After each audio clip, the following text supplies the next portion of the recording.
Chapter 7. Defeat of the Britons. London was but a heap of ashes when Beric arrived there. It had been a trading place rather than a town. Here were no Roman houses or temples with their massive stonework. It consisted only of a large collection of wooden structures inhabited by merchants and traders. It lay upon a knoll rising above the low swampy ground covered by the sea at high water, for not till long afterwards did the Romans erect the banks that dammed back the waters and confined them within their regular channel. The opposite shore was similarly covered with water at high tide, and forests extended as far as the eye could reach. London, in fact, occupied what was at high water a peninsula, connected with the mainland only by a shoulder extending back to the hills beyond it, and separated by a deep channel on the west from a similar promontory. It was a position that, properly fortified by strong walls across the isthmus, could have been held against a host, but the Romans had not as yet taken it in hand. Later, however, they recognized the importance of the position and made it one of the chief seats of their power. Even in the 3 days that he had been absent, Beric found that the host had considerably increased. The tribes of Sussex and Kent, as they heard of the approach of the army, had flocked in to join it and to share in the plunder of London. Another day was spent feasting and rejoicing, and then the army moved northward. It consisted now of well nigh 200,000 fighting men and a vast crowd of women with a huge train of wagons. 2 days later news reached them of the spot where Suetonius had taken up his position and was awaiting their attack, and the army at once pressed forward in that direction. At nightfall they bivouacked 2 miles away from it, and Beric, taking Boduoc with him, went forward to examine it. It was at a point where a valley opened into the plain. The sides of the valley were steep and thickly wooded, and it was only in front that an attack could well be delivered. "What do you think of it, Beric?" Boduoc asked. "Suetonius relies upon our folly," Beric said. "He is sure that we shall advance upon him as a tumultuous mob, and as but a small portion can act at once, our numbers will count but little. The position would be a bad one had we any skill or forethought. Were I commander tomorrow, I should, before advancing to the attack, send a great number round on either side to make their way through the wood, and so to attack on both flanks, and to pour down the valley in their rear at the same time that the main body attacked in the front. Then the position would be a fatal one, attacked in front and rear and overwhelmed by darts from the woods on the flanks. Their position would be well nigh desperate, and not a man should escape." "But we must overwhelm them," Boduoc said. "What can 10,000 men do against a host like ours?" "It may be so, Boduoc, yet I feel by no means sure of it. At any rate, we must prepare for defeat as well as victory. If we are beaten, the cause of Britain will be lost. As we advance without order, we shall fly without order, and the tribes will disperse to their homes even more quickly than they have gathered. Of one thing you may be sure, the Roman vengeance will be terrible. We have brought disgrace and defeat upon them. We have destroyed their chief cities. We have massacred tens of thousands. No mercy will be shown us, and chiefly will their vengeance fall upon the Iceni. When we return to the camp, go among the men and ask them whether they mean to fight tomorrow as they fought Cerealis, or whether they will fight in the fashion of the rest. I fear that, wild as all are with enthusiasm and the assurance of victory, they will not consent to be kept in reserve, but will be eager to be in the front of the attack. I will go with you, and will do my best to persuade them. But if they insist on fighting in their own way, then we will go to them one by one, and will form, if we can, a body, if only 100 strong, to keep, and if needs be, retreat together. In speed we can outrun the heavy armed Roman soldiers with ease, but their cavalry will scour the plain. Keeping together, however, we can repel these with our lances, and make good our escape. We will first make for home, load ourselves with grain, and driving cattle before us, and taking our women and children. make for the swamps that lay to the northwest of our limits. There we can defend ourselves against the Romans for any length of time." "You speak as if defeat were certain," Boduoc said reproachfully. "Not at all, Boduoc. A prudent man prepares for either fortune. It is only the fool that looks upon one side only. I hope for victory, but I prepare for defeat. Those who like to return to their homes and remain there to be slaughtered by the Romans can do so. I intend to fight to the last." Upon rejoining the Sarci, Beric called them together and asked them whether they wished on the following day to rush into the battle, or to remain in solid order in reserve. The reply was that they wished for their share of glory, and that did they hold aloof until the battle was done and the enemy annihilated, they would be pointed out as men who had feared to take their share in the combat. When the meeting had dispersed, Beric and Boduoc went among them. They said nothing about the advantage that holding together would be in case of defeat, but pointed out the honour they had gained by deciding the issue of the last battle, and begged them to remain in a solid body, so that possibly they might again decide the battle. As to disgrace, they had already shown how well they could fight, and that none could say that fear had influenced their decision. Altogether 200 agreed to retain their ranks, and with this Beric was satisfied. He then went off to find his mother, who was as usual with the queen. She would not hear of any possibility of defeat. "What!" she said, "are Britons so poor and unmanly a race that even when 20 to 1 they cannot conquer a foe? I would not believe it of them." "I don't expect it, mother, but it is best to be prepared for whatever may happen." He then told her of the arrangements he had made. "You may be right, Beric, in preparing for the worst, but I will take no part in it. The queen has sworn she will not survive defeat, nor shall I. I will not live to see my country bound in Roman chains. A free woman I have lived, and a free woman I will die, and shall gladly quit this troubled life for the shores of the Happy Island." Beric was silent for a minute. "I do not seek to alter your determination, mother, but as for myself, so long as I can lift a sword I shall continue to struggle against the Romans. We shall not meet tomorrow. When the battle once begins, all will be confusion, and there would be no finding each other in this vast crowd. If victory is ours, we shall meet afterwards.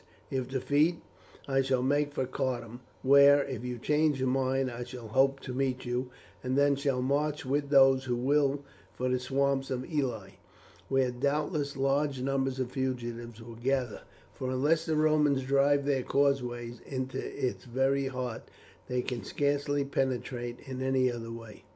So sure were the Britons of victory that no council was held that night. There were the enemy, they had only to rush upon them and destroy them. Returning to his men, Beric met Aska. "I have just been over to your camp to see you, Beric. I have talked with Boduoc, who told me frankly that you did not share the general assurance of an easy victory. Nor do I.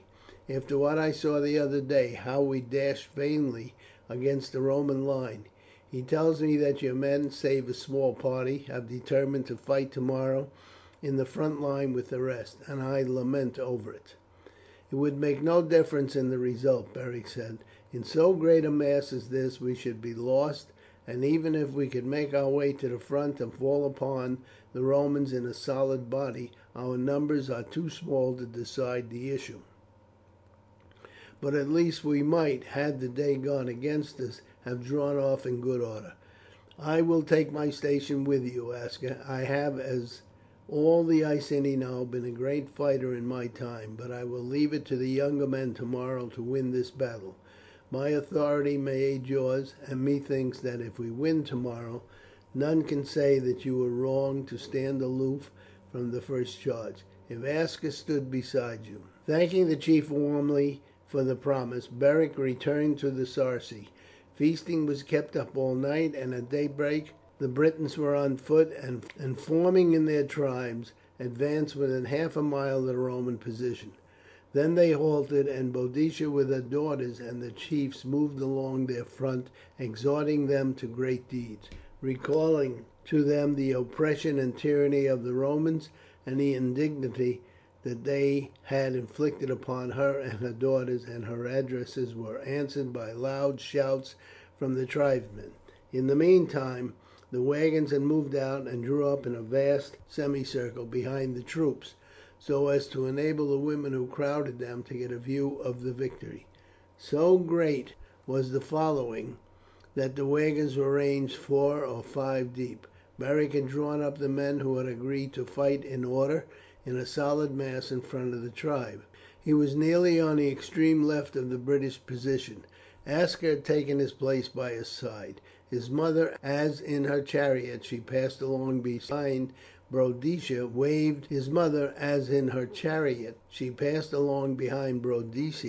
waved a hand to him, and then pointed towards the Romans. "Look, Aska," he said presently, "do you see that deep line of wagons forming all around us? In case of disaster they will block up the retreat. A madness has seized our people. One would think that this was a strife of gladiators at Rome rather than a battle between two nations. There will be no retreat that way for us if disaster comes. We must make off between the horn of the crescent and the Romans. It is there only we can draw off in a body." "That is so, Beric," the chief said; "but see, the queen has reached the end of the lines and waves her spear as a signal." A thundering shout arose, mingled with the shrill cries of encouragement from the women, and then, like a torrent, the Britons rushed to the attack in confused masses, each tribe striving to be first to attack the Romans. The Sarci from behind the company joined in the rush, and there was confusion in the ranks, many of the men being carried away by their enthusiasm, but the shouts and exhortations of Beric, Aska, and Boduoc steadied them again, and in regular order they marched after the host. In 5 minutes the uproar of the battle swelled high in front. Beric marched up the valley until he arrived at the rear of the great mass of men who were swarming in front of the Roman line, each man striving to get to the front to hurl his dart and join in the struggle. The Romans had drawn up 12 deep across the valley, the heavy armed spearmen in front, the lighter troops behind, the latter replying with their missiles to the storm of darts that the Britons poured upon them. With desperate efforts the assailants strove to break through the hedge of spears. Their bravest flung themselves upon the Roman weapons and died there, striving in vain to break the line. For hours the fight continued, but the Roman wall remained unbroken and immovable.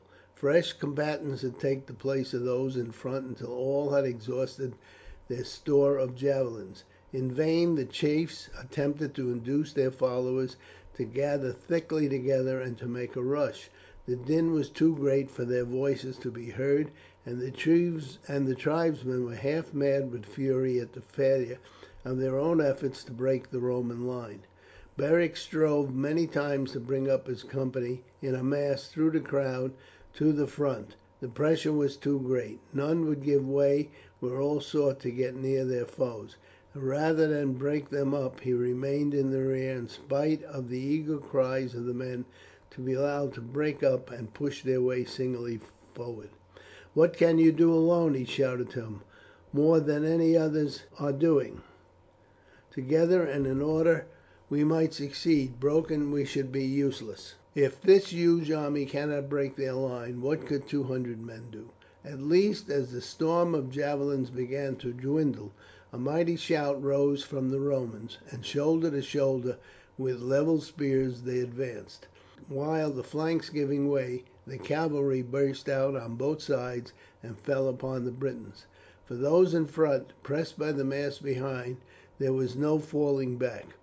They fell as they stood under the Roman spears. Stubbornly for a time the tribesmen fought with sword and target, but as the line pressed forward and the horsemen cut their way through the struggling mass, a panic began to seize them.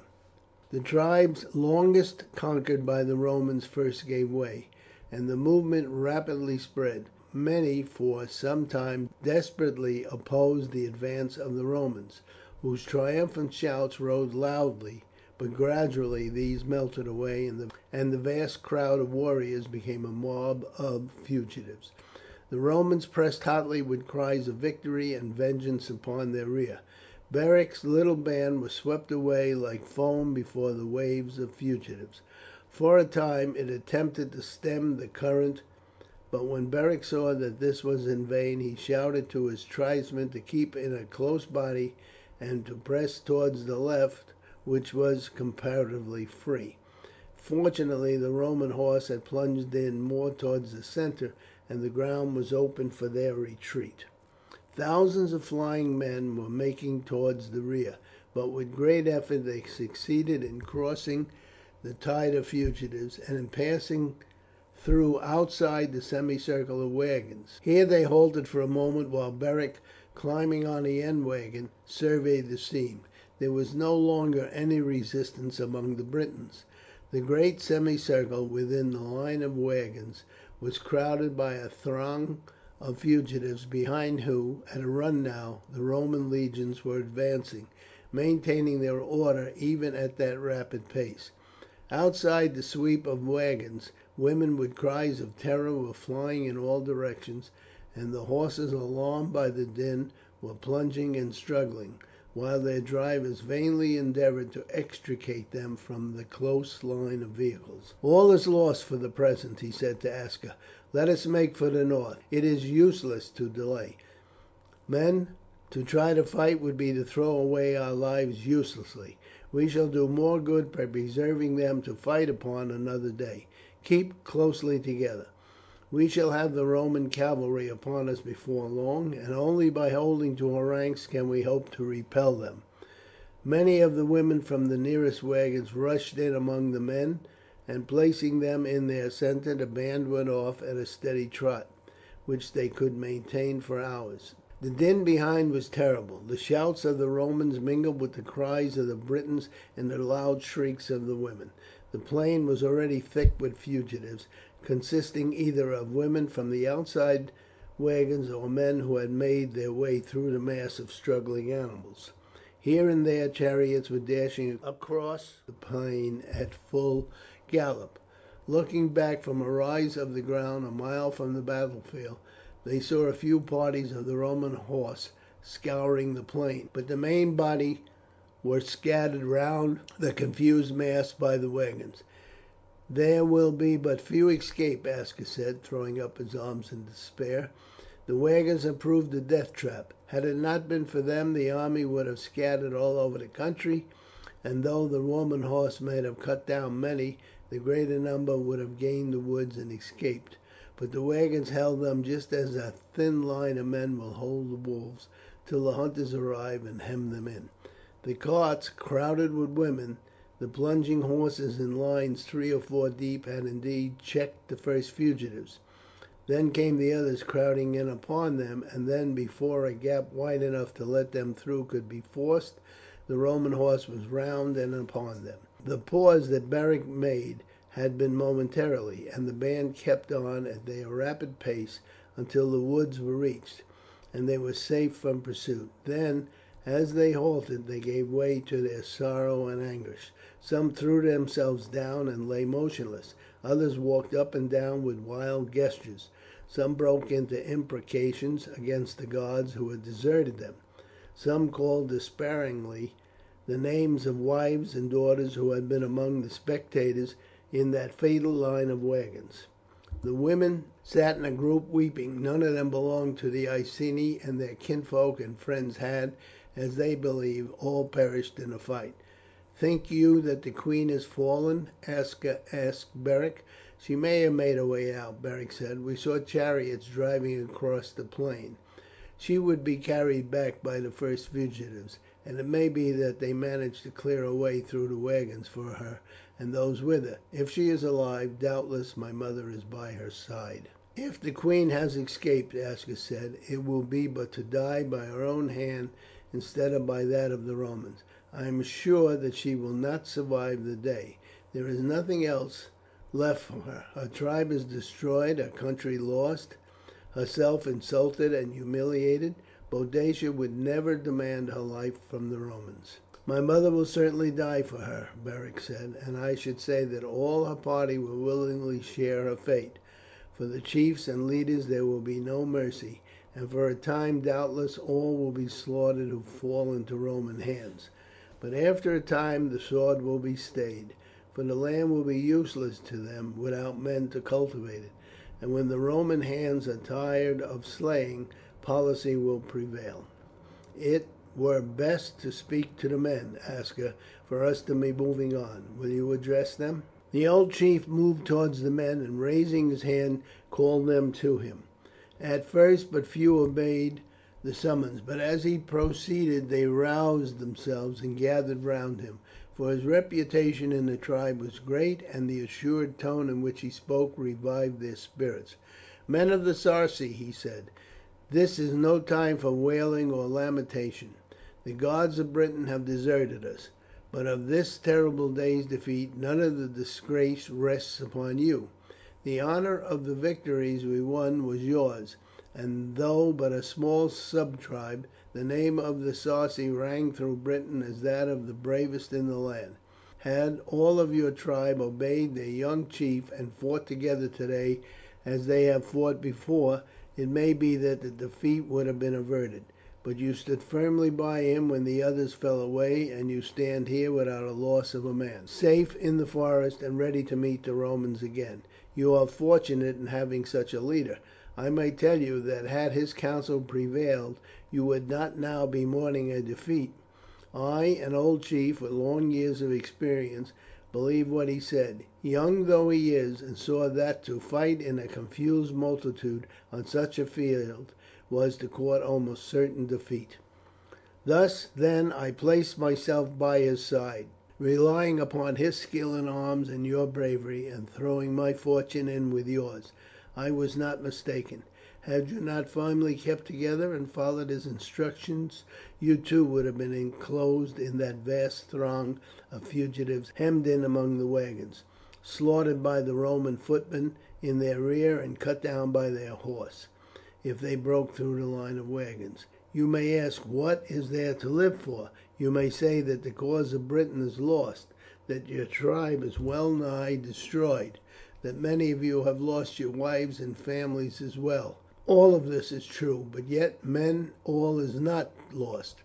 Great as may have been the slaughter, large numbers must have escaped, and many of you have still wives and families at home. Before all else is thought of, these must be taken to a place of safety until the first outburst of Roman vengeance has passed.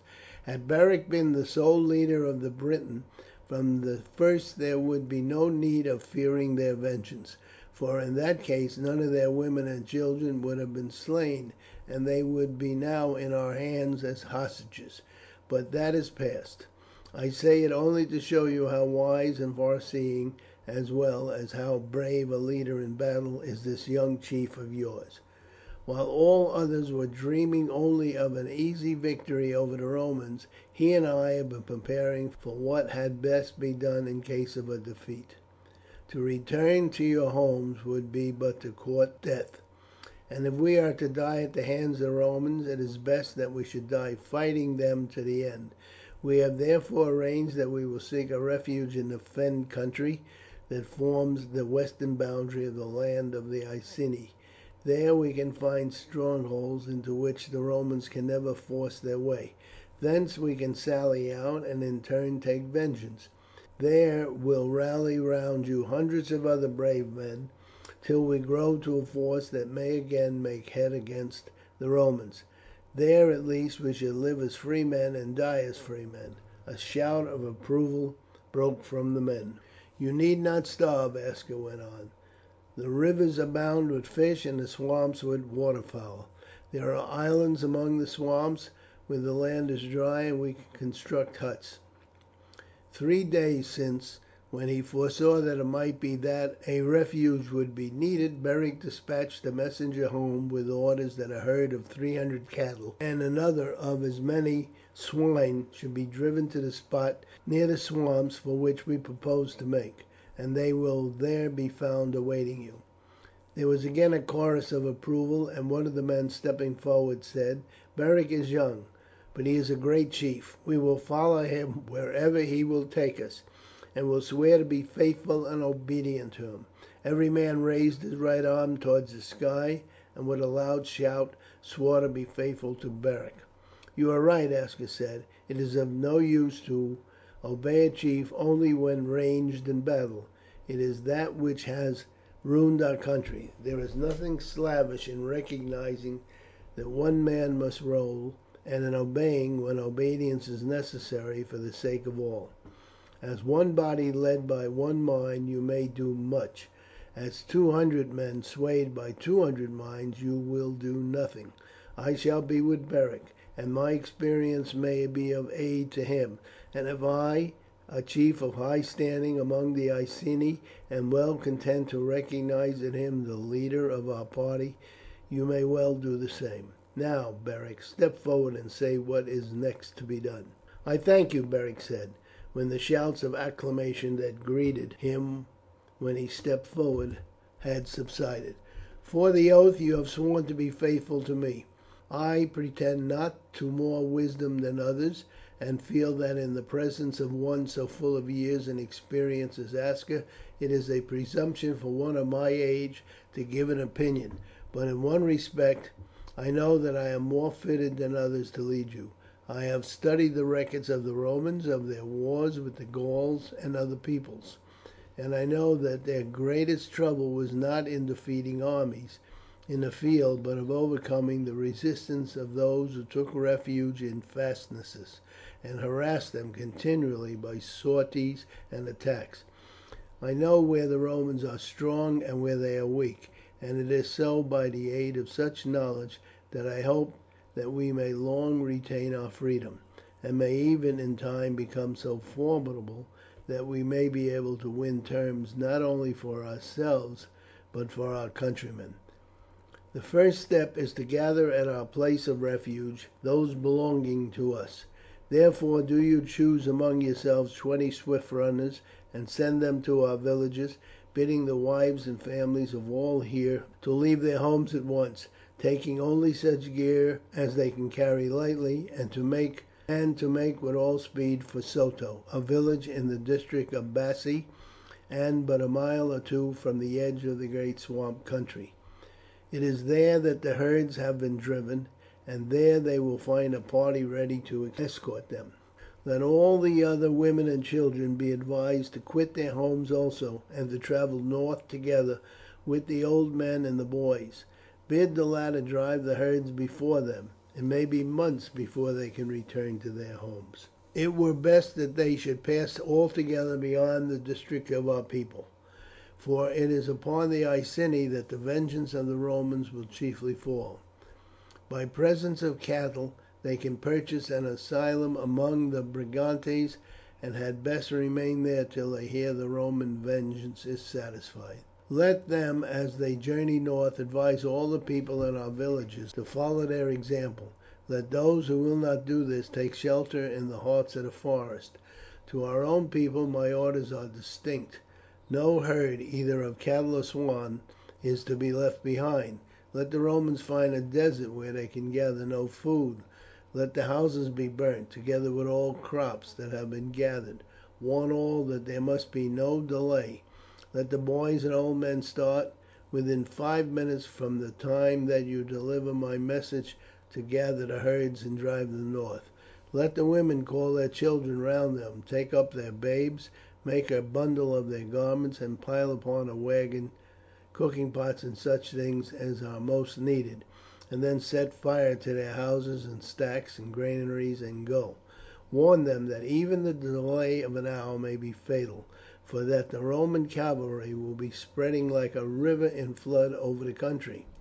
Beg them to leave the beaten track and journey through the woods, both those who go north and those who will meet us at Soto. Quick, choose the messengers, and such of you as choose had best hand to the one who is bound for his village a ring or a bracelet or some token that your wives will recognize, so that they may know that the order comes from you." 20 young men were all at once chosen, and Boduoc, and two of the older men divided the district of the Sarci among them, allotting to each the hamlets they should visit.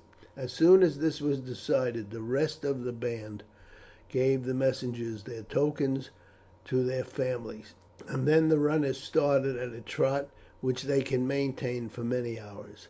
The rest of the band then struck off in the direction in which they were bound, with only an occasional half hour for food and a few hours of night for sleep.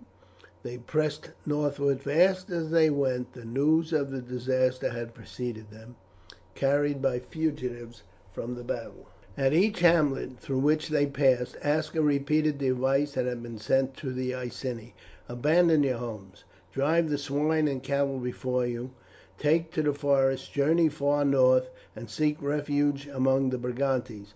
A rallying place for fighting men will be found at Soto, on the edge of the great swamps. Let all who can bear arms and love freedom better than servitude or death gather there. Upon the march, swine were taken and killed for food without hesitation. Many were found straying in the woods untended, the herdsmen having fled in dismay when the news of the defeat reached them. As yet the full extent of the disaster was unknown.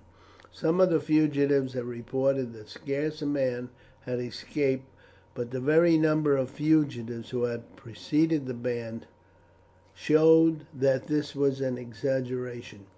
But it was not until long afterwards that the truth was known.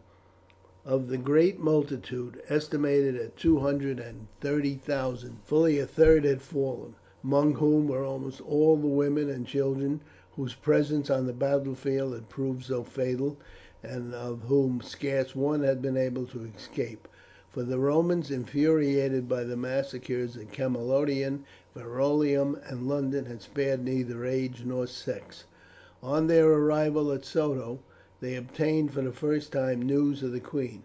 A chief of one of the northern sub-tribes of the Iceni had driven through on his chariot, and had told the headman of the hamlet that he had been one of the few who had accompanied Boadicea in her flight. At the call of the queen, he said, the men threw themselves on the line of wagons in such numbers and force that a breach was made through them, horses and wagons being overthrown and dragged bodily aside. The chariot with the queen and her two daughters passed through, with four others containing the ladies who accompanied her. 3 or 4 chiefs also passed through in their chariots, and then the breach was filled by the struggling multitude that poured out like a torrent. The chariots were well away before the Roman horse swept round the wagons, and travelled without pursuit to a forest 20 miles away. As soon as they reached this, the queen ordered the charioteers to dig graves, and then, calling upon the god of her country to avenge her, she and her daughter and the ladies with them had all drunk poison brewed from berries that they gathered in the wood. The chiefs would have done so also, but the queen forbade them. It is for you, she said, to look after your people, and to wage war with Rome to the last. We need but 2 men to lay us in our graves and spread the sod over us, so that after death at least we shall be safe from further dishonour at the hands of the Romans. When they had drunk the poison, the men were ordered to leave them for an hour and then to return. When they did so, the ladies were all dead, lying in a circle around Boadicea. They were buried in shallow holes that had been dug, the turf replaced, and the dead leaves scattered over the spot, so that no Roman should even know where the queen of the Iceni and her daughters slept. Although Beric had given up all hope of again seeing his mother alive, the news of her death was a terrible blow to him, and he wept unrestrainedly until Aska placed a hand on his shoulder. You must not give way to sorrow, Beric. You have a people to look to. She has gone to the Green Island, where she will dwell in happiness, and where your father has been long expecting her. It is not at death that we Britons weep, knowing as we do that those that have gone are to be envied. Arouse yourself. There is much to be done. The cattle will probably be here in the morning. We have to question the people here as to the great swamps, and get them to send to the Fen people for guides who will lead us across the marshes to some spot where we can dwell above the level of the highest water." Beric put aside his private grief for a time, and several of the natives of the village, who were accustomed to penetrate the swamps in search of game, were collected and questioned as to the country. None, however, could give much useful information. There was a large river that ran through it, with innumerable smaller streams that wandered here and there. None had penetrated far beyond the margin, partly because they were afraid of losing their way, partly because of the enmity of the Fen people. These were of a different race to themselves, and were a remnant of those whom the Iceni had driven out of their country, and who, instead of going west, had taken refuge in the swamps, whither the invaders had neither the power nor the inclination to follow them. "It is strange," Aska said, "that just as they fled before us centuries ago, so we have now to fly before the Romans. Still, as they have maintained themselves there, so may we. But it will be necessary that we should try and secure the goodwill of these people and assure them that we do not come among them as foes." "There is no quarrel between us now," the headman of the hamlet said. "There has not been for many generations. They know that we do not seek to molest them, while they are not strong enough to molest us. There is a trade between all the hamlets near the swamps and their people. They bring fish and wild fowl, and baskets which they weave out of rushes, and sell to us in exchange for woven cloth, for garments, and sometimes for swine which they keep upon some of their islands. It is always they who come to us. We go not to them. They are jealous of our entering their country, and men who go too far in search of game have often been shot at by invisible foes. They take care that their arrows don't strike, but shoot only as a warning that we must go no further. Sometimes some foolhardy men have declared that they will go where they like in spite of the Fenmen, and they have gone, but they have never returned. When we have asked the men who come in to trade what has become of them, they say they do not know. Most likely they had lost their way and died miserably, or fallen into a swamp and perished there. And as the men have certainly lost their lives through their own obstinacy, nothing can be done." "Then some of these men speak our tongue, I suppose?" Aska said. "Yes, the men who come are generally the same, and these mostly speak a little of our language. From time to time some of our maidens have taken a fancy to these Fenmen, and in spite of all their friends could do have gone off. None of these have ever returned, though messengers have been brought saying they were well. We think that the men who do the trading are the children of women who went to live among them years ago. Then it is through one of these men that we must open communications with them," Aska said. "Some of them are here almost daily. No one has been today, and therefore we may expect one tomorrow morning. This is one of the chief places to trade with them. The women of the hamlets round bring here the cloth they have woven to exchange it for their goods. Others from beyond them do the same, so that from all of this part of the district goods are brought in here, while the fish and baskets of the Fenmen go far and wide." Chapter 8: The Great Swamps. Soon after daybreak next morning the headman came into the hut he had placed at the disposal of Aska and Beric with news that two of the Fenmen had arrived. They at once went out and found that the two men had just laid down their loads, which were so heavy that Beric wondered if they could possibly have been carried by them. One had brought fish, the other wild fowl, slung on poles over their shoulders. These men were much shorter than the Iceni. They were swarthier in complexion, and their hair was long and matted. Their only clothing was short kilts made of the materials for which they bartered their game. "They both speak the language well," the headman said. "I will tell them what you want." The men listened to the statement that the chiefs before them desired to find with their followers a refuge in the Fens, and that they were willing to make presents to the Fenmen of cattle and other things, so that there should be friendship between them, and that they should be allowed to occupy some island in the swamps where they might live secure from pursuit. The men looked at each other as the headman began to speak, shaking their heads as if they thought the proposal impossible. "We will tell our people," they said, "but we do not think they will agree. We have dwelt alone for long years without trouble with others. The coming of strangers will bring trouble. Why do they seek to leave their land?"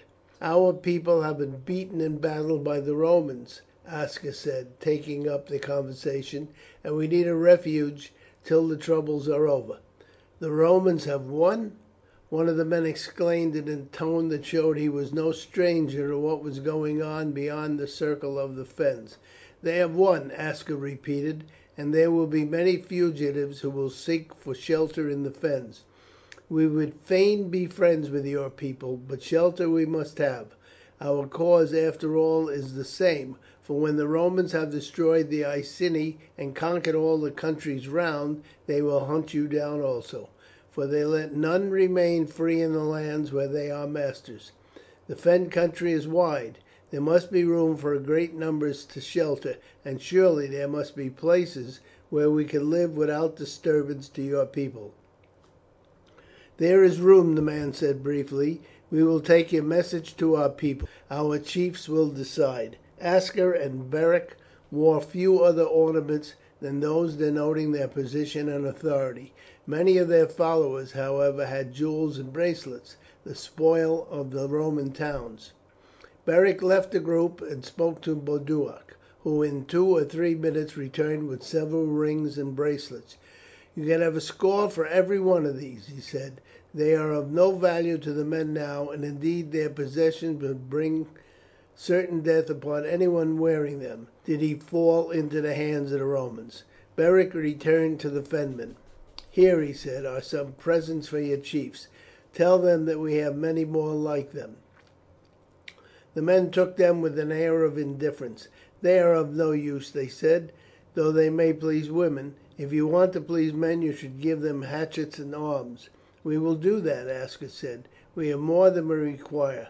For indeed, after the battle with Cerealis and the sack of the towns, all of the men had taken Roman swords and carried them in addition to their own weapons, regarding them not only as trophies but as infinitely superior to their own more clumsy implements for cutting wood and other purposes. At a word from Beric 4 of these were brought and handed to the men, who took them with lively satisfaction. "Could you take us with you to see your chiefs?" Beric asked. They shook their heads. "No strangers can enter the swamps, but the chiefs will come to see you." "It is very urgent that no time shall be lost," Beric said. "The Romans may be here very shortly." "By the time the sun is at its highest the chiefs will be here, or we will bring you an answer," they said. "Come with us now. We will show you where to expect them, for they will not leave the edge of our land." After half an hour's walking through swampy soil they arrived at the edge of a sluggish stream of water. Here, tied to a bush, was a boat constructed of basketwork covered with hide. In it lay 2 long poles. The men took their places in the coracle, pushed out into the stream, and using their poles vigorously were soon lost to sight among the thick grove of rushes and bushes. Aska and Beric returned to the hamlet. "Have you any idea of the number of these people?" they asked the headman. "No," he said, "no one has any idea. The swamps are of a vast extent from here away to the north. We know that long ago, when the Iceni endeavoured to penetrate there, they were fiercely attacked by great numbers, and most of those who entered perished miserably. But for ages now there has been no trouble. The land was large enough for us. Why should we fight to conquer the swamps, which would be useless to us? We believe that there are large numbers, although they have, from the nature of the country, little dealings with each other, but live scattered in 2 or 3s over their country, since living by fishing and fowling they would not care to dwell in large communities. They never talk much about themselves, but I have heard that they say that parts of the swamps are inhabited by strange monsters, huge serpents, and other creatures, and that into these none dare penetrate."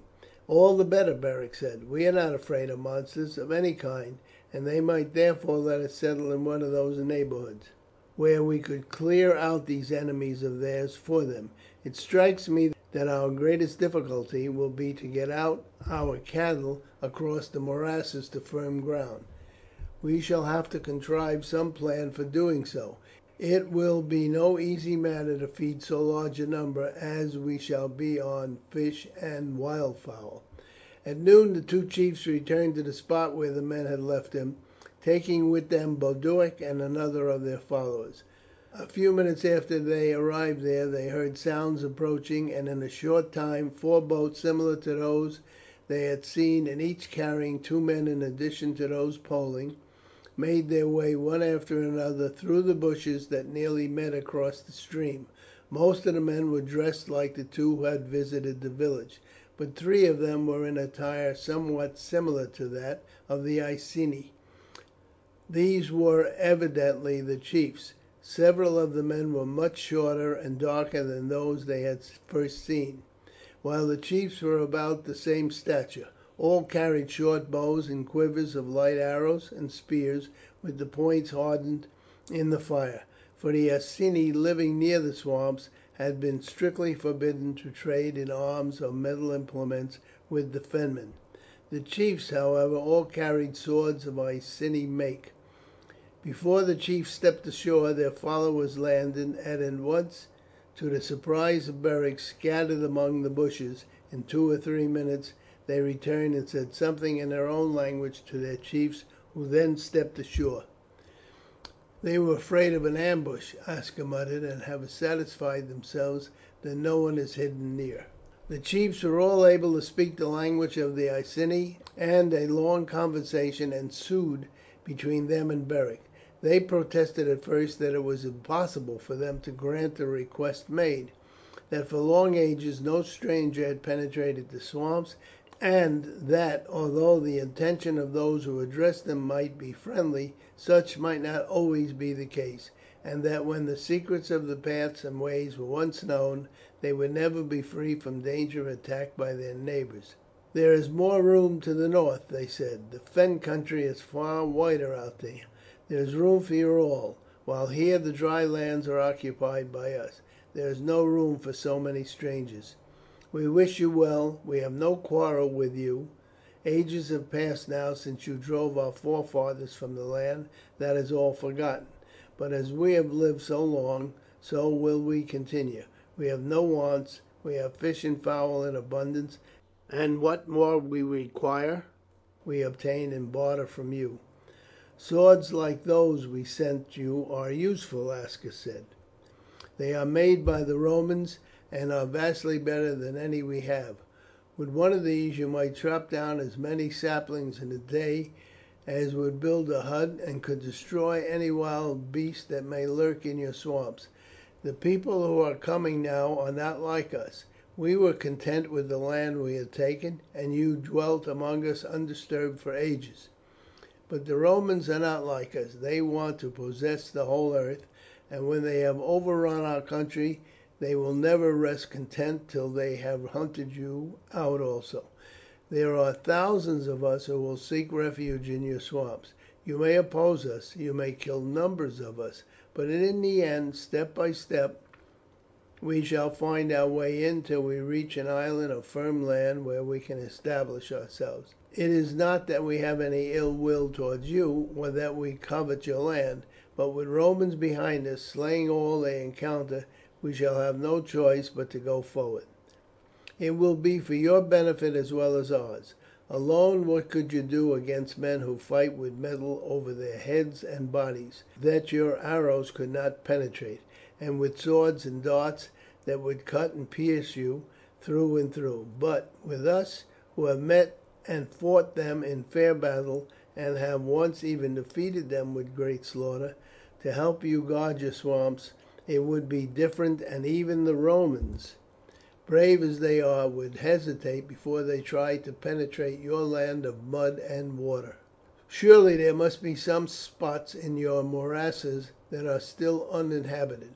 I have heard that there are places that are avoided because great serpents and other creatures live there. But so long as the land is dry enough for our cattle to live and for us to dwell, we are ready to meet any living thing that may inhabit it." The chief looked awestruck at this offer on the part of the strangers, and then entered into an animated conversation together. "The matter is settled," Aska said in a low voice to Beric. "There are places they are afraid to penetrate, and I expect that, much as they object to our entering their country, they would rather have us as neighbours than these creatures that they are so much afraid of." When the chief's consultation was finished, the one who had before spoken turned to them and said, "What will you give if we take you to such a place?" "How far distant is it?" Aska asked. "It is 2 days' journey from here," the chief said. "The distance is not great, but the channels are winding and difficult. There is land many feet above the water, but how large I cannot say. 3 miles to the west from here is the great river you call Ouse. It is on the other side of that where we dwell. None of us live on this side of that river. 3 hours' walk north from here is a smaller river that runs into the great one. At the point where the 2 rivers join you will cross the Ouse, and then journey west in boats for a day that will take you near the land we speak of." "But how are we to get the boats? We have no time to make them." "We will take you in our boats. This man," and he pointed to one of those who had been with them in the morning, "will go with you as a guide through the swamps to the river to the north. There we will meet you with 20 boats, and will take a party to the spot we speak of. Then we will sell you the boats. We can build more, and you can take the rest of your party over as you like. What will you give us?" "We will give you 20 swords like those I sent you, and 20 spearheads, and 100 copper arrowheads, and 20 cattle." The chief consulted together. "We want grain and we want skins," their spokesman said. "We have need of much grain, for if the Romans take your land and kill your people, where shall we buy grain? And we want skins, for it takes 2 skins to make a boat, and we shall have to build 20 to take the place of those we give you." "We can give you the skins," Aska said, after consultation with Beric, "and I doubt not we can give grain. How much do you require?" 5 boatloads filled to the brim. "To all your other terms we agree," Aska said, "and you shall have as much grain as we can obtain. If we fall short of that quantity, we will give for each boatload that is wanting 3 swords, 6 spearheads, and 10 arrowheads." The bargain was closed. The Fenmen had come resolved not to allow the strangers to enter the land, but their offer to occupy any spot, even if tenanted by savage beasts, entirely changed the position. In the recesses of the swamp to the east of the Ouse lay a tract of country which they avoided with superstitious fear. In the memory of man none had dared to approach that region, for there was a tradition among them that, when they had first fled from the Iceni, a large party had penetrated there, and of these but a few returned with tales of the destruction of their companions by huge serpents and monsters of strange shapes, some of which were clothed in armour impenetrable to their heaviest weapons. From that time the spot had been avoided. Legends had multiplied concerning the creatures that dwelt there, and it now seemed to the chiefs that they must be gainers in any case by the bargain. If the monsters conquered and devoured the Iceni, as no doubt they would do, they would be well rid of them. If the Iceni destroyed the monsters, a large tract of country now closed would be open for fishing and fowling.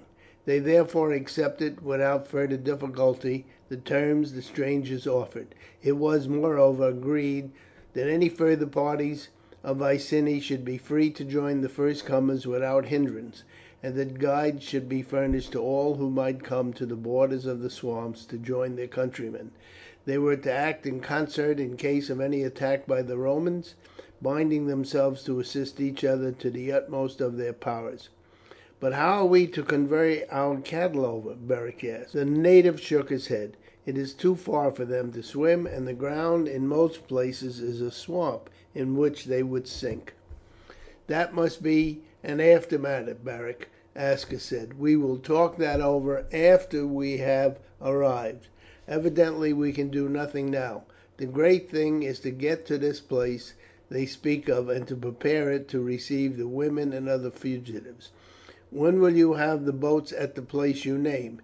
"3 hours after daylight tomorrow. We will be there. You shall receive half the payments we agreed upon before we start. The rest shall be paid you when you return with the boats, and hand them over for the second detachment to go."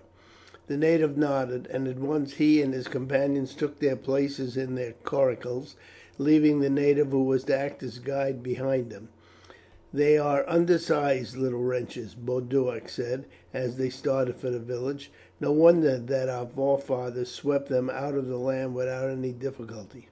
But they are active and sturdy, and, knowing their swamps as they do, could harass an invader terribly.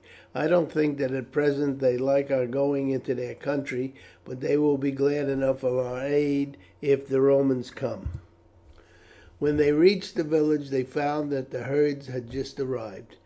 The headman was surprised when they told him that the Fenmen had agreed to allow them a shelter in the swamps, and he and 8 or 10 men, who had straggled in since Beric's party arrived, expressed their desire to accompany the party with their families.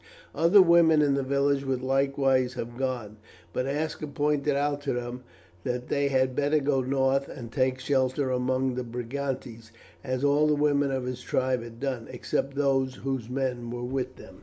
"You will be better off there than among the swamps, and we cannot feed unnecessary mouths, nor have we means of transporting you there. We too would shelter in the woods, were it not that we mean to harass the Romans, so we need a place where they cannot find us. But as you go, spread the news that Aska has sought refuge in the swamps with 200 fighting Sarci, and that all capable of bearing arms who choose to join them can do so.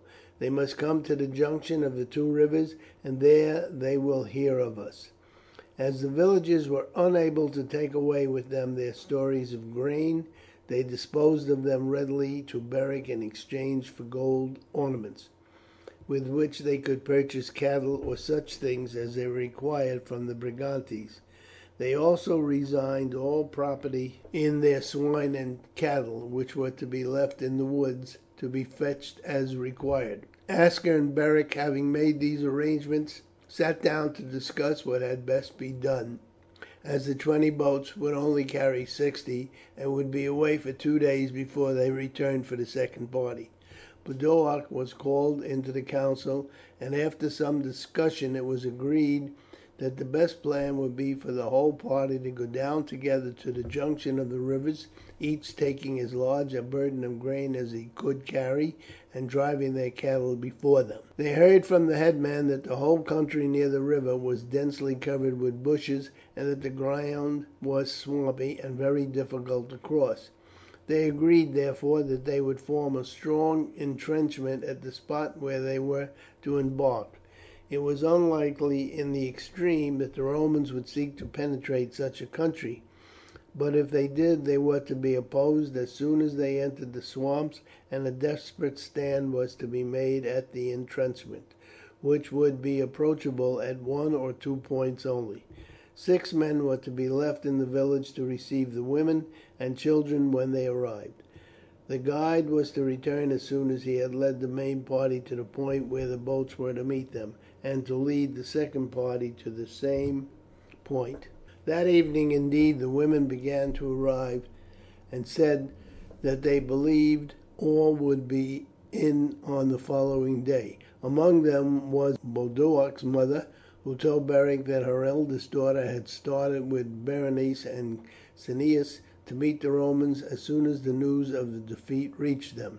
When day broke, Beric's command with the women who had arrived set off, laden with as much grain in baskets or cloths as they could carry, and driving the cattle and pigs before them.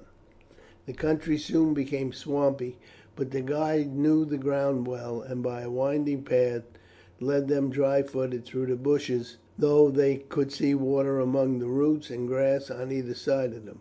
They had, however, great difficulty with the cattle and pigs.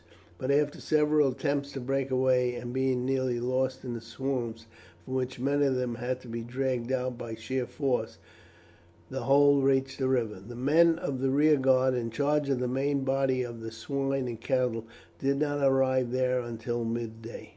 The spot to which the guide led them was on the river flowing east and west, a mile from its junction with the main stream, as he told them that the swamps were too deep near the junction of a river for them to penetrate there.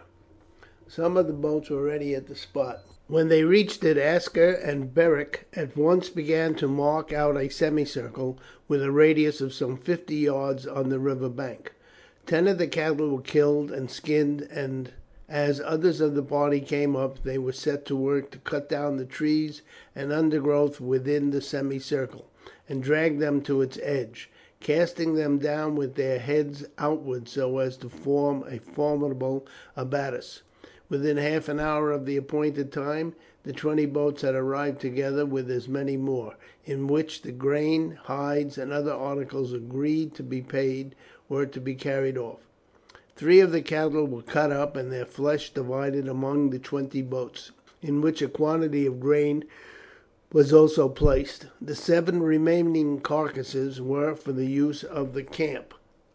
The 10 hides, half the grain, swords, spears, and arrowheads agreed upon, were handed over to the natives, and Beric, as an extra gift, presented each of the 3 chiefs who had come with the boats with one of the Roman shields picked up on the field of battle. The chiefs were greatly pleased with the present, and showed more goodwill than they had exhibited at their first interview. Aska had arranged with Beric to remain behind in charge of the encampment. As soon, therefore, as the presents had been handed over, Beric and Boduoc and 3 men to each boat took their places and pushed from shore. The boats of the Fenmen put off at the same time, and the natives, of whom there was one in each of Beric's boats, poled their way down the sluggish stream until they reached a wide river.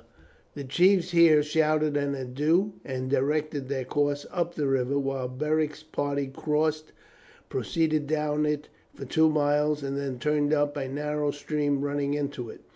All day they made their way along its windings. Other streams came in on either side and quitted it, and indeed for some hours they appeared to be traversing a network of water from which rose trees and bushes. The natives in Beric's boat, which led, could speak the language of the Iceni, and he explained to Beric that the waters were now high, but that when they subsided the land appeared above them, except in the course of the streams. "It is always wet and swampy," he said, "and men cannot traverse this part on foot except by means of flat boards fastened to the feet by loops of leather. This prevents them from sinking too deeply in." Late in the afternoon the country became drier, and the land showed itself above the level of the water. The natives now showed signs of such perturbation, stopping frequently and listening. "I have come much further now," he said, "than I have ever been before, and I dare not have ventured so far were it not that these floods would have driven everything back. But I know from an old man who once ventured to push further that this is the beginning of rising ground, and that in a short time you will find it dry enough to stand. I advise you to call the other boats up, so that in case of danger you can support each other." The stream they were following was now very narrow, the branches of the trees meeting overhead. "Can any of the other Fenmen in the boat speak our language?" Beric asked. The man replied in the negative. "That is good," he said. "I don't want my men to be frightened with stories about monsters. I don't believe in them myself, though I do not say that in the old time monsters may not have dwelt here. If anything comes we shall know how to fight it, but it is gloomy and dark enough here to make men uncomfortable without anything else to shake their courage." At last they reached a spot where the bank was 2 feet above the water, and they could see that it rose further inland. Several of the other Fenmen had been shouting for some time to Beric's boatmen, and their craft had been lagging behind. Beric therefore thought it well to land at once. The boats were accordingly called up, the meat and grain landed, and the men leaped ashore, the boatmen instantly poling their craft downstream at the utmost speed. "We will go no further tonight," Beric said, "but choose a comfortable spot and make a fire. It will be time enough in the morning to explore this place and fix on a spot for a permanent encampment." A place was soon chosen and cleared of bushes. The men in several of the boats had at starting brought brands with them from the fires. They were carried across each other so as to keep the fire in, and 8 or 10 of these brands were being laid together in the heart of the brushwood and fanned vigorously. A bright flame soon shot up.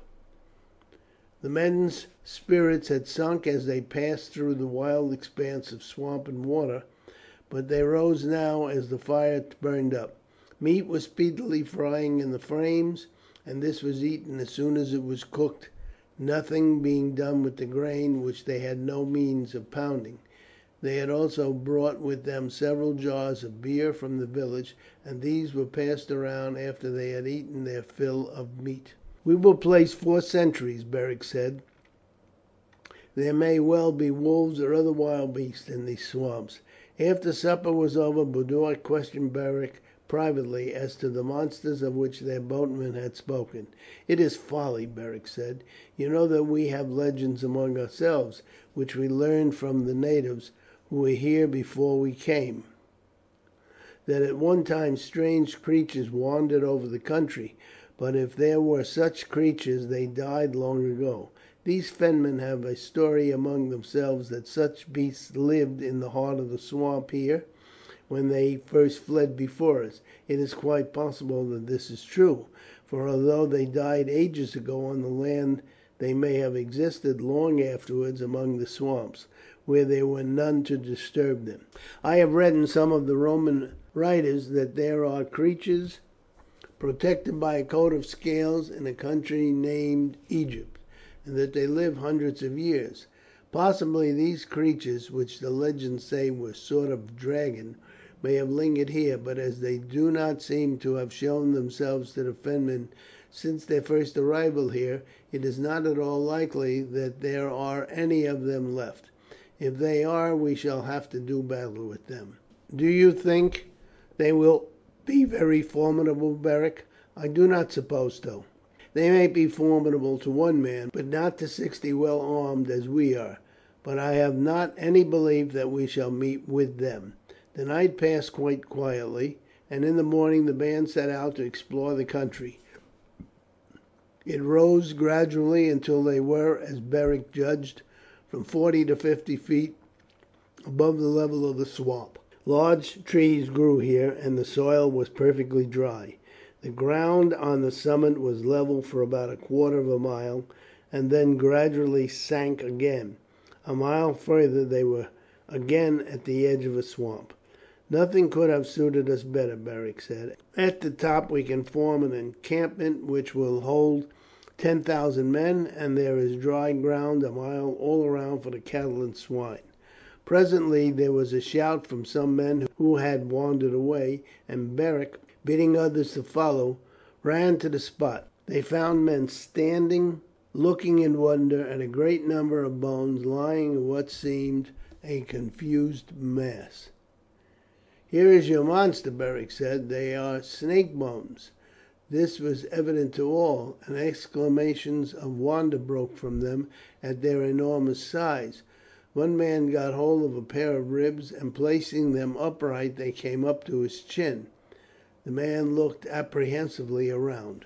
"You need not be afraid," Beric said. "The creature has probably been dead hundreds of years. You see his skin is all decayed away, and it must have been thick and tough indeed. By the way the bones are piled together, he must have curled up here to die. He was probably the last of his race. However, we will search the island thoroughly, keeping together in readiness to encounter anything we might alight upon." Great numbers of snakes were found, but none of any extraordinary size. "No doubt they fled here in the rains," Beric said, "when the water rose and covered the swamps. We shall not be troubled with them when the morass is dry, Anyhow, they are quite harmless, and save that they may kill a chicken or two when we get some, they will give us no trouble. The swine will soon clear them off." It was late in the day before the search was completed, and they then returned to the camping ground of the night before, quite assured that there was no creature of any size upon the island. Just as evening was falling on the following day they heard shouts. "Are you alive?" A voice which Beric recognized as that of his boatman shouted. "Yes," he explained, "alive and well. There is nothing to be afraid of here." A few minutes later the 20 boats again came up. The Fenmen this time ventured to land, but Beric's boatman questioned him anxiously about the monsters. Beric, who thought it well to maintain the evil reputation of the place, told them that they had searched the island and found no living monster, but had come across a dead serpent who must have been 70 or 80 feet long. "There are no more of them here," he said, "but of course there may be others that have been alarmed at the noises we made and have taken to the swamp. This creature has been dead for a long time, and may have been the last of his race. However, if one were to come we should not be afraid of it with 120 fighting men here." The Fenmen, after a consultation among themselves, agreed that it would be safer to pass the night with the Iceni than to start in the darkness among the swamps. When they left in the morning Beric sent a message to Aska describing the place and begging him to send up some of the women with the next party with means of grinding the grain. As soon as the boats were started Beric led the party up to the top of the rise, and then work was begun in earnest, and in a couple of days a large number of huts were constructed. Some women arrived with the next boatloads, and at once took the preparation of food into their hands. Aska sent a message saying that the numbers at his camp were undiminished, as most of the fighting men belonging to the villages round who had survived the battle had joined him at once with their wives, and that fresh men were pouring in every hour. He urged Beric to leave Boduoc in charge of the island and to return with the empty boats in order that they might have a consultation. This Beric did, and upon his arrival he found that there were over 400 men in camp, with a proportionate number of women and children. There were several subchiefs among them, and Aska invited them to join in the council. "It is evident," he said, "that so large a number as this cannot find food in one place in the swamps, at any rate until we have learned to catch fish and snare wild fowl as the Fenmen do. The swine we can take there, but these light boats will not carry cattle in any numbers, though some might be thrown and carried there with their legs tied together. At present this place is safe from attack. There is only one path, our guide says, by which it can be approached. I propose that we cut wide gaps through this, and throw beams and planks over them. These we can remove in case of an attack. When we hear of the Romans' approach, we can throw up a high defence of trees and bushes behind each gap." "That will be excellent," Beric agreed, "and you would doubtless be able to make a long defence against them on the causeway. But you must not depend upon their keeping upon that. They will wade through the swamp waist deep, and if it be deeper still will cut down bushes and make faggots and move forward on these. So, though you may check them on the causeway, they will certainly, by one means or the other, make their way up to your entrenchment, and you must therefore strengthen this in every way. I should build up a great bank behind it, so that if they break through or fire the defences you can defend the bank. There is one thing that must be done without delay. We must build more boats. There must be here many men from the eastern coast, where they have much larger and stronger craft than these coracles.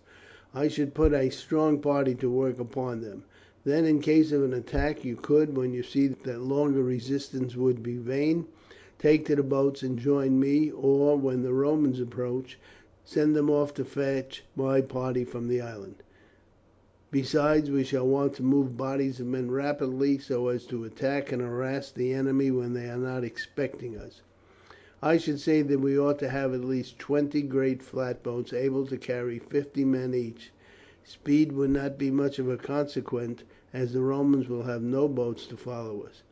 Besides, except on the Ouse and one or two of the larger streams, there is no room for rowing, and they must be poled along. Let us keep none but fighting men here. As all the villages fled north, there must be numbers of cattle and swine wandering unattended in all the woods, and in many of the hamlets much grain must have been left behind. Therefore I should send out parties from time to time to bring them in. When the large boats are built we can transport some of the cattle alive to the island. Till then they must be slaughtered here, but with each party a few swine might be sent to the island, where they can range about as they choose. What is the latest news you have of the Romans? They are pressing steadily north, burning and slaying. I hear that they spare none, and that the whole land of the Trinobantes, from the Thames to the Stour, has been turned into a waste. It was only what we had to expect. Aska, have any more of my people come in since I left? Only a young girl. She arrived last night. It is she that brought the news that I am giving you. She is the sister of your friend Boduoc, and her mother, who had given up for lost, almost lost her senses with delight when she returned. The family are fortunate, for another son also came in 2 or 3 days ago." Beric at once went in search of Boduoc's mother, whom he found established with her girls in a little bower. "I am glad indeed that your daughter has returned safe," he said, as the old woman came out on hearing his voice. "Yes, I began to think that I should never see her face again, Beric, but I am fortunate indeed, when so many are left friendless, that all my 4 children should be spared." "Tell the chief how you fulfilled your mission," she said to the girl. "It was easy enough," she replied. "Had I been by myself I should have returned here 3 days since, but the little lady could not make long journeys, and it was 3 days after we left before we saw any of the Romans. At last we came upon a column of horse. When we saw them the little lady gave me this bracelet, and she put this gold chain into my hand and said, 'Beric,' so I knew that it was you. Then I ran back and hid myself in the trees while they went forward. When they got near the soldiers on horseback, the man lifted up his arms and cried something in a loud voice. Then they rode up to them, and for some time I could see nothing. Then the horsemen rode on again, all but 2 of them, who went on south. The man rode behind one of them, and the little lady before another. Then I turned and made hither, travelling without stopping except once for a few hours' sleep.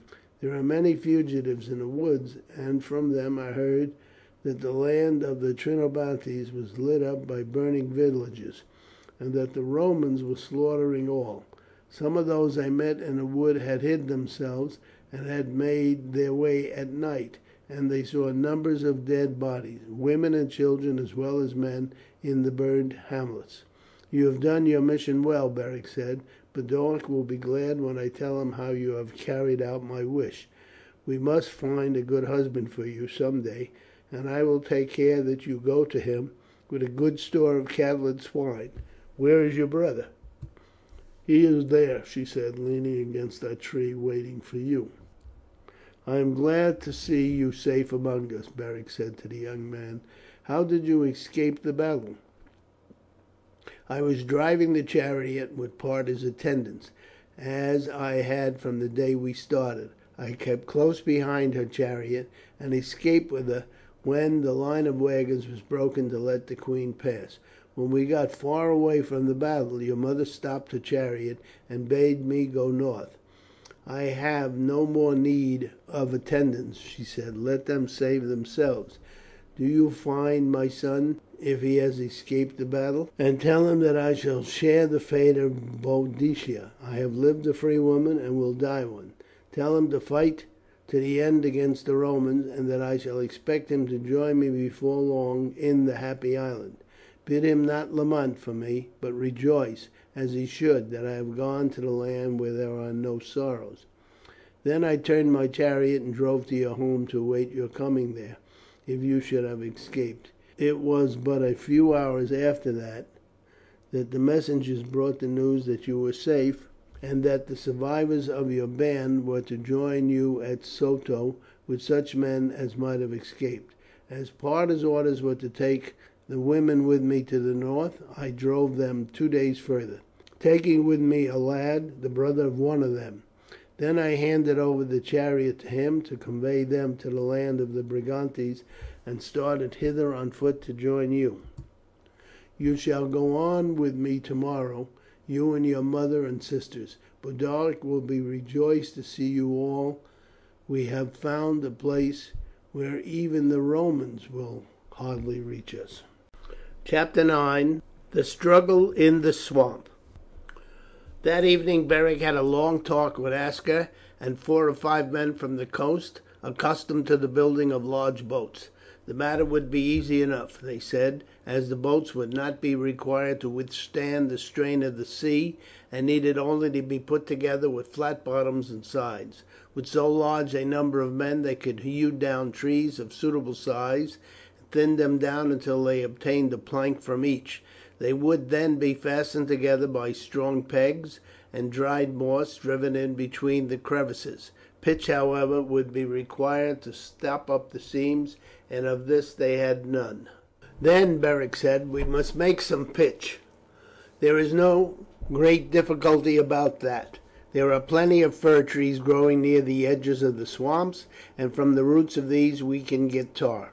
The men were all acquainted with the process, which was a simple one. A deep hole was dug in the ground.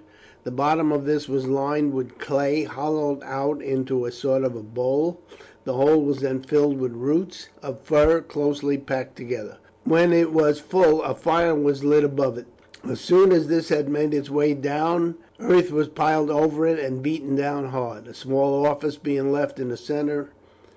In this way the wood was slowly converted into charcoal, and the resin and tar, as they oozed out under the heat, trickled down into the bowl of clay at the bottom. As little or no smoke escaped after the fire was first lighted. The work could be carried on without fear of attracting the attention of any bodies of enemy who might be searching the country. 2 months passed. By the end of that time the entrenchment on the river bank had been made so strong that it could resist any attack save by a very large body of men. That on the island had also been completed, and strong banks thrown up at the only 3 points where a landing could be effected from boats.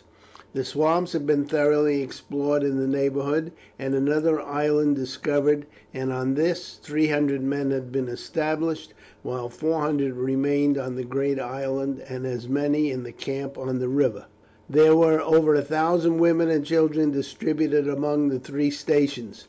300 men had laboured incessantly at the boats, and these were now finished. While all this work had been going on, considerable numbers of fish and wildfowl had been obtained by barter from the Fenmen, with whom they had before had dealings, and from other communities living among the swamps to the north.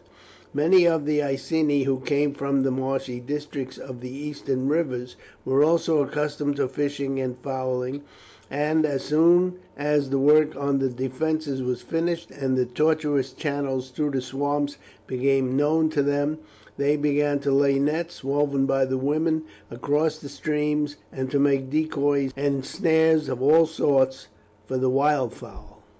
The framework for so many coracles had been woven of withies by the women, and the skins of all the cattle killed were utilized as coverings, so that by the end of the 2 months they had quite a fleet of little craft of this kind.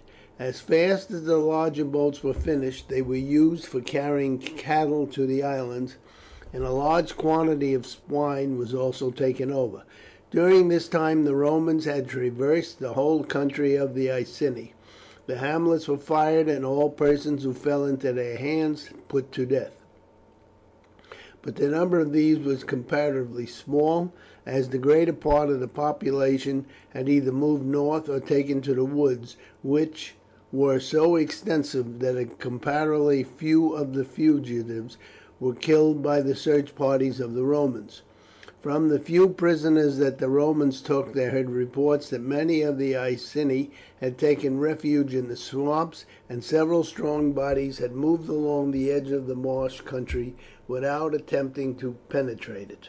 Aska and Beric had agreed that so long as they were undisturbed they would remain quiet, confining themselves to their borders, except when they sent parties to search for cattle in the woods, or to gather up grain that might have escaped destruction in the hamlets, and that they would avoid any collision with the Romans until their present vigilance abated or they attempted to plant settlers in their neighbourhood.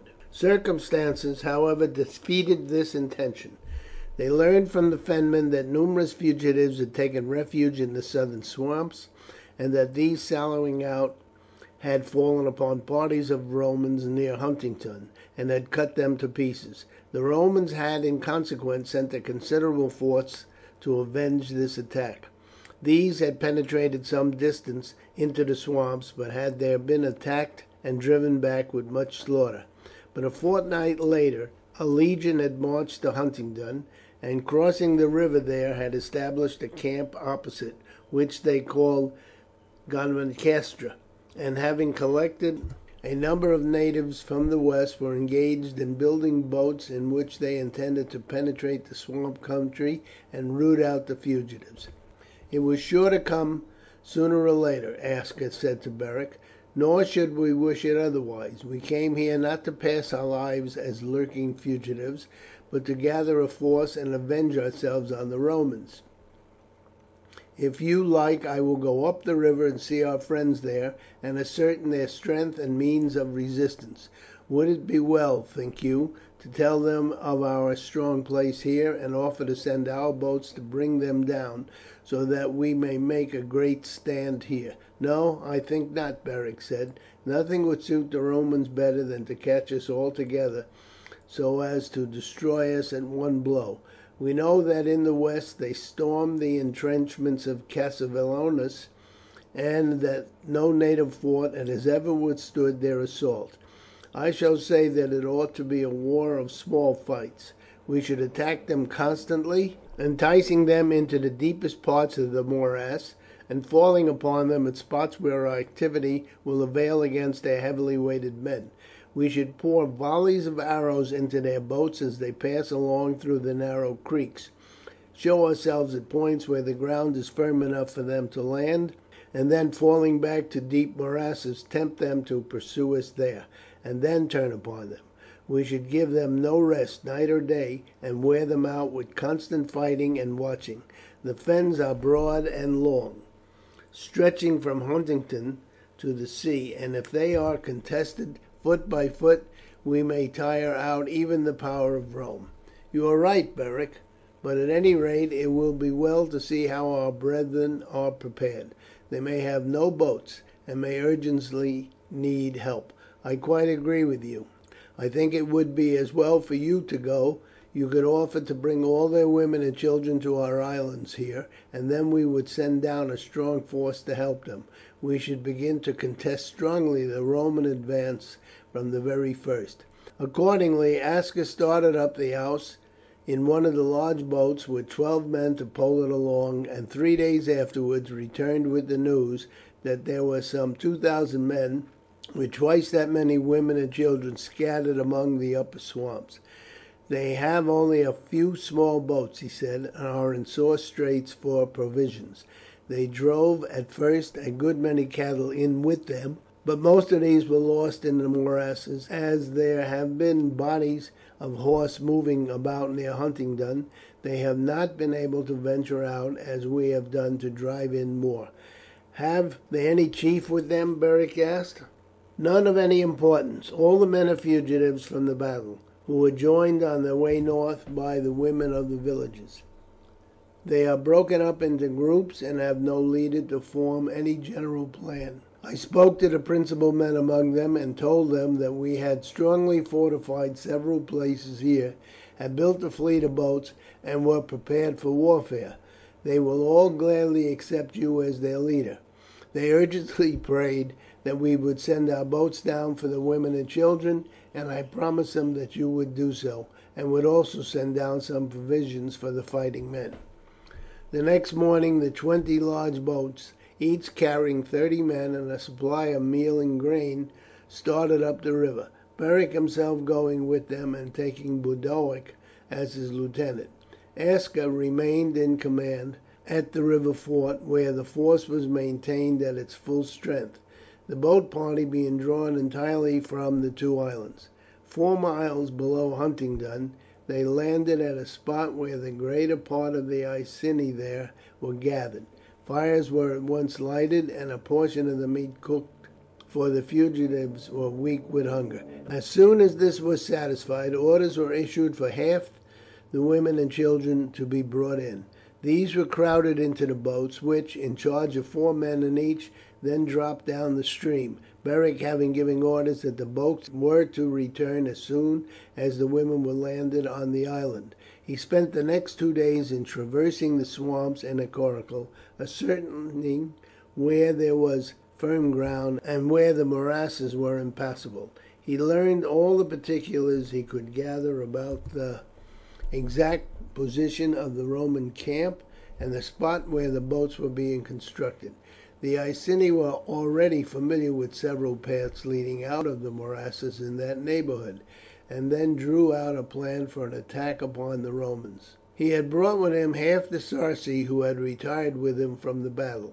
These he would himself command. A force of 400 men, led by Boduoc, was to travel by different paths through the swamp, and they were then to unite and to march round the Roman camp and attack it suddenly on 3 sides at once. The camp was in the form of a horseshoe, and its ends resting on the river, and it was here that the boats were being built. Beric himself, with his own 100 men and 50 others, were to embark in 4 boats. As soon as they were fairly beyond the swamp, they were to land on the Huntingdon side and to tow their boats along until within 200 or 300 yards of the Roman camp, when they were to await the sound of Boduoc's horn. Boduoc's instructions were that he was to attack the camp fiercely on all sides. The Roman sentries were known to be so vigilant that there was but slight prospect of his entering the camp by surprise, or of his being able to scale the palisades at the top of the bank of earth.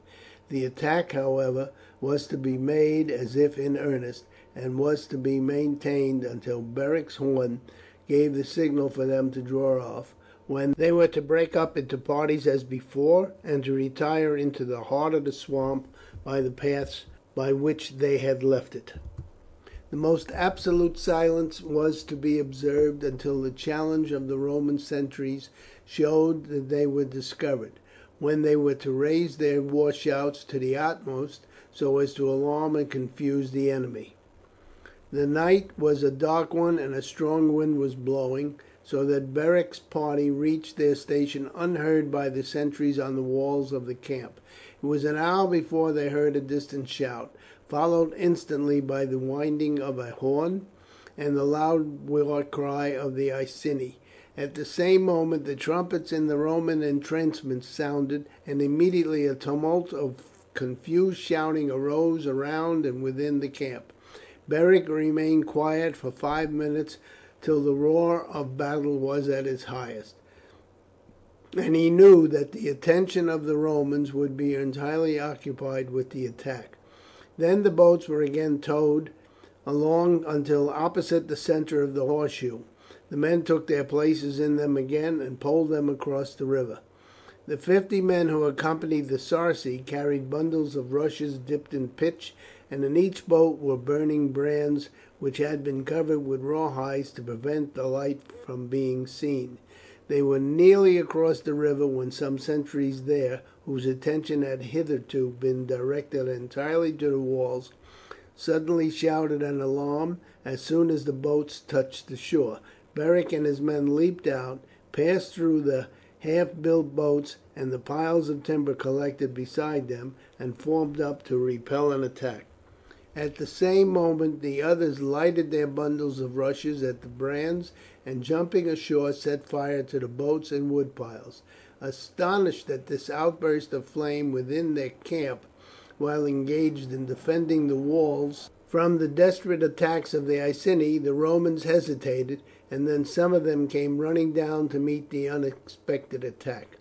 But the Sarci had already pressed quickly on, followed by some of the torch bearers, and were in the midst of the Roman tents before the legionaries gathered in sufficient force to meet them.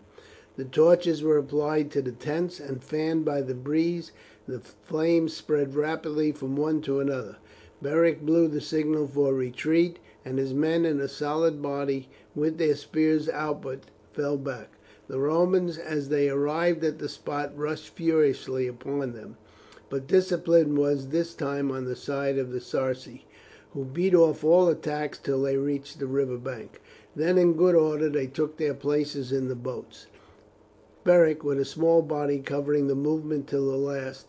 Then they made a rush to the boats. The men, standing with their poles ready, instantly pushed the craft into the stream, and in 2 minutes they were safe on the other side.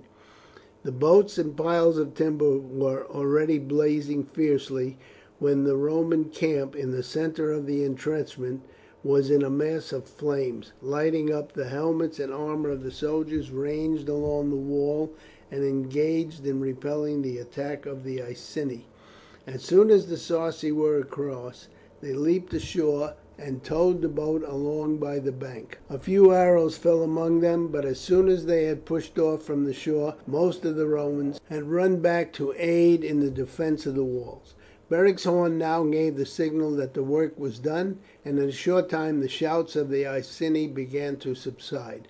The din of the battle grew fainter, and in a few minutes all was quiet round the Roman camp. There was great rejoicing when the parties of the Iceni met again in the swamp.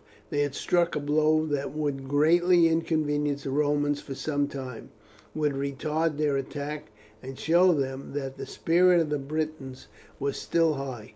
The loss of the Iceni had been very small. Only some 5 or 6 of Beric's party had fallen, and 20 or 30 of the assailants of the wall.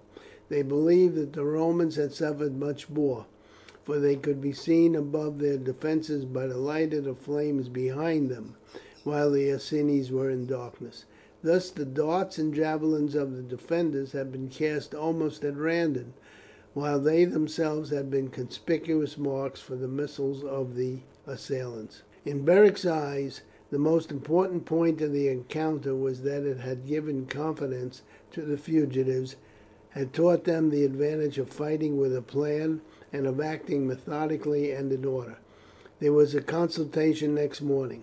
Beric pointed out to the leaders that although it was necessary sometimes, with an important object in view, to take the offensive, they must as a rule stand on the defensive, and depend upon the depth of their morasses and their knowledge of the paths across them to baffle the attempts of the Romans to penetrate. "I should recommend," he said, "that you break up into parties of 15s and 20s, and scatter widely over the fen country, and yet be near enough to each other to hear the sound of the horn. Each party must learn every foot of the ground and water in the neighbourhood round them. In that way you will be able to assemble when you hear the signal announcing the coming of the Romans.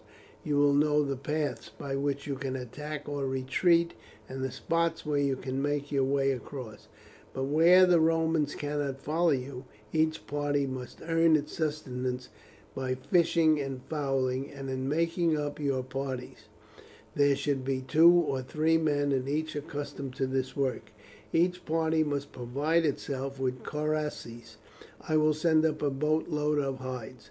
Beyond that you must search for cattle and swine in the woods.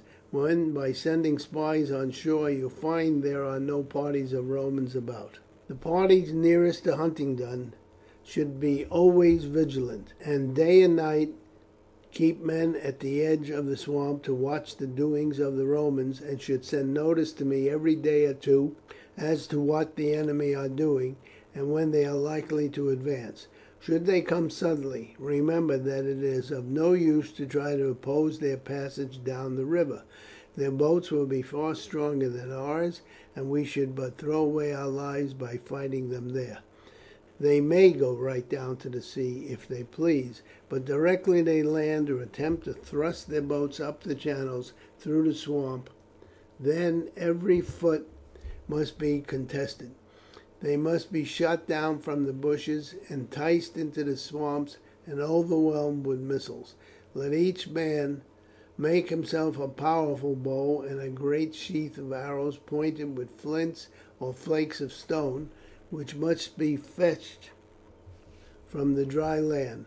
Although even without these they will fly straight enough if shot from the bushes at a few yards' distance. Let the men practice with these, and remember that they must aim at the legs of the Romans. It is useless to shoot at either shields or armour.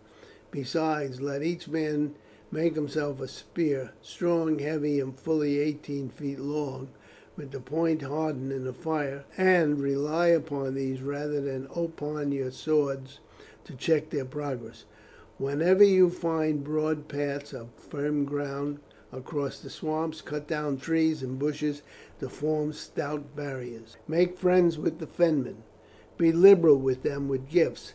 Do not attempt to plant parties near them, for this would disturb their wildfowl and lead to jealousy and quarrels. However well you may learn the swamps, they know them better, and were they hostile might lead the Romans into our midst. In some parts you may not find dry land on which to build huts. In that case choose spots where the trees are stout, lash saplings between these, and build your huts upon them so as to be 3 or 4 feet above the wet soil. Some of my people who know the swamps by the eastern rivers tell me that this is the best way to avoid the fen fever. Having seen that everything was arranged, Beric and his party returned to their camp. For some time the reports from the upper river stated that the Romans were doing little beyond sending out strong parties to cut timber. Then came the news that a whole legion had arrived, and that small forts containing some 200 men each were being erected, 3 or 4 miles apart on both sides of the fen. That shows that all resistance must have ceased elsewhere, Aska said, or they would never be able to spare so great a force as a legion and a half against us. I suppose that these forts are being built to prevent our obtaining cattle, and that they hope to starve us out. They will hardly succeed in that, for the rivers and the channels swarm with fish, and now the winter is coming on, they will abound with wildfowl. I am afraid of the winter, Beric said, for then they will be able to traverse the swamps, where now they would sink over their heads. Unless the frosts are very severe, Beric, the ground will not harden much, for every foot is covered with trees and bushes. As to grain, we can do without it, but we shall be able to fetch some at least down from the north. Indeed, it would need 10 legions to form a line along both sides of the fen country, right down to the seas, and to pen us in completely. By this time the Iceni had become familiar with the channels through the swamps for long distances from their fastness, and had even established a trade with the people lying to the northwest of the fen country. They learnt that the Romans boasted that had well nigh annihilated the Trinobantes and Iceni, but that towards the other tribes that had been taken in the great rising they had shown more leniency, though some of their principal towns had been destroyed and the inhabitants put to the sword. A month later a fleet of boats laden with Roman soldiers started from Huntingdon and proceeded down the Ouse. Dead silence reigned round them, and although they proceeded nearly to the sea, they saw no signs of a foe, and so turning they rowed back to Huntingdon. But in their absence the Iceni had not been idle. The spies from the swamps had discovered when the expedition was preparing to start, had found too that a strong body of troops was to march along the edges of the swamps in order to cut off the Iceni should they endeavour to make their escape. The alarm had been sounded from post to post, and in accordance with the orders of Beric, the whole of the firemen at once began to move south, some in boats, some in their little coracles, which were able to thread their way through the network of channels. The night after the Romans started, the whole of the fighting force of the Britons was gathered in the southern swamps, and 2 hours before daybreak issued out, some 500 led by Aska, followed by the western bank of the river towards Huntingdon, which had for the time being converted into a Roman city, inhabited by the artisans who had constructed the boats and the settlers who supplied the army. It had been garrisoned by 500 legionaries, of whom 300 had gone away in the boats. The main body advanced against the Roman camp on the opposite bank, in which, as their spies had learned, 300 men had been left as a garrison. By Beric's orders, a great number of ladders had been constructed. As upon the previous occasion, the camp was surrounded before they advanced against it, and when the first shout of a sentry showed that they were discovered, Beric's horn gave the signal, and with a mighty shout the Britons rushed on from all sides, dashing down the ditch and climbing the steep bank behind it. The Iceni planted their ladders against the palisade, and swarming over it poured into the camp before the Romans had time to gather to oppose them. Beric had led his own band of 200 trained men against the point where the wall of the camp touched the river, and as soon as they were over, formed them up and led them in a compact body against the Romans. In spite of the suddenness of the attack, the discipline of the legionaries was unshaken, and as soon as their officers found that the walls were already lost, they formed their men in a solid body to resist the attack. Before Beric with his band reached the spot, the Romans were already engaged in a fierce struggle with the Britons, who poured volleys of darts and arrows among them, and desperately strove, sword in hand, to break their solid formation. This they were unable to do until Beric's band, 6 deep, with their hedge of spears before them, came up, and with a loud shout threw themselves upon the Romans. The weight and the impotence of the charge was irresistible. The Roman cohort was broken, and a deadly hand-to-hand struggle commenced. But here the numbers and the greatly superior height and strength of the Britons was decisive, and before many minutes had passed, the last Roman had been cut down, and the scene of the battle being lighted up by the flames of Huntingdon. A shout of triumph from the Britons announced that all resistance had ceased. Beric at once blew his horn, and, as had been previously arranged, 400 of the island men immediately started under Boduoc to oppose the garrison at the nearest fort, should they meet these hastening to the assistance of their comrades. Then a systematic search for plunder commenced. One of the storehouses was emptied of its contents and fired, and by its light the arms and armour of the Roman soldiers were collected, the huts and tents rifled of everything of value, the storehouses emptied of their stores of grain and provision, and of the tools that had been used for building of boats. Everything that could be of use to the defenders was taken, and a fire was then applied to the buildings and tents. Morning broke before this was accomplished, and laden down with the spoil, the Iceni returned to their swamps, Boduoc and Aska's parties rejoining them there. The former had met the Romans hurrying from the nearest fort to aid the garrison of the camp. Beric's orders had been that Boduoc was, if possible, to avoid a fight, as in the open the discipline of the Romans would probably prevail over British valour. The Iceni therefore set up a great shouting in front and in the rear of the Romans, shooting their missiles among them, and being unable in the dark to perceive the number of their assailants, and fearful that they had fallen into an ambush, the Romans fell back to their fort. Aska's party had also returned laden with plunder, and as soon as the whole were united a division of this was made. The provisions, clothing and arms were divided equally among the men, while the stores of rope, metal, canvas, and other articles that would be useful to the community were set aside to be taken to the island. Thither also the shields, armour, and helmets of the Roman soldiers were to be conveyed, to be broken up and melted into spears and arrowheads. As the Roman boats returned 2 days later from their useless passage down the river, they were astonished and enraged by outbursts of mocking laughter from the tangle of bushes fringing the river. Not a foe was to be seen, but for miles these sounds of derisive laughter assailed them from both sides of the stream. The veterans ground their teeth with rage, and would have rowed towards the banks had not their officers, believing that it was the intention of the Britons to induce them to land, and then to lead them into an ambush, ordered them to keep on their way.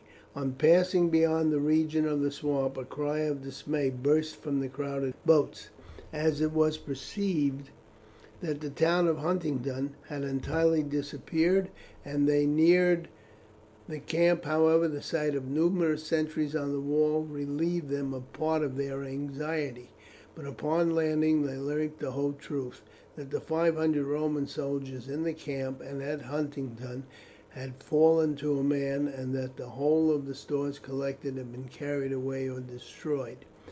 The news had been sent rapidly along the chain of forts on either side of the swamp, and 50 men from each had been dispatched to repair and reoccupy the camp, which was now held by 1,000 men, who had already begun to repair the palisades that had been fired by the Britons. This disaster at once depressed and infuriated the Roman soldiers, while it showed to the general commanding them that the task he had been appointed to perform was vastly more serious than he had expected. Already, as he had traversed mile after mile of the silent river, he had been impressed with the enormous difficulty there would be in penetrating the pathless morasses, extending, as he knew, in some places 30 or 40 miles in width. The proof now afforded of the numbers, determination, and courage of the men lurking there still further impressed him with the gravity of the undertaking. Messages were at once sent off to Suetonius, who was at Camalodunum, which he was occupied in rebuilding, to inform him of the reverse and to ask for orders, and the general with 500 men immediately set out for the camp of Godman. Suetonius at once proceeded to examine for himself the extent of the Fen country, riding with a body of horsemen along the eastern boundary as far as the sea, and then returning to the camp, followed up the western margin until he again reached the sea. He saw at once that the whole of the Roman army in Britain would be insufficient to guard so extensive a line, and that it would be hopeless to endeavour to starve out men who could at all times make raids over the country around them. The first step to be taken must be to endeavour to circumscribe their limits. Orders were at once sent to the British tribes in South and Midlands to send all their available men, and as these arrived they were set to work to clear away by axe and fire the trees and bushes on the eastern side of the river Ouse. As soon as the intentions of the Romans were understood, the British camp at the junction of the rivers was abandoned, as with so large a force of workmen the Romans could have made wide roads up to it, and although it might have resisted for some time, it must eventually fall, while the Romans, by sending their flotilla of boats down, could cut off the retreat of the garrison.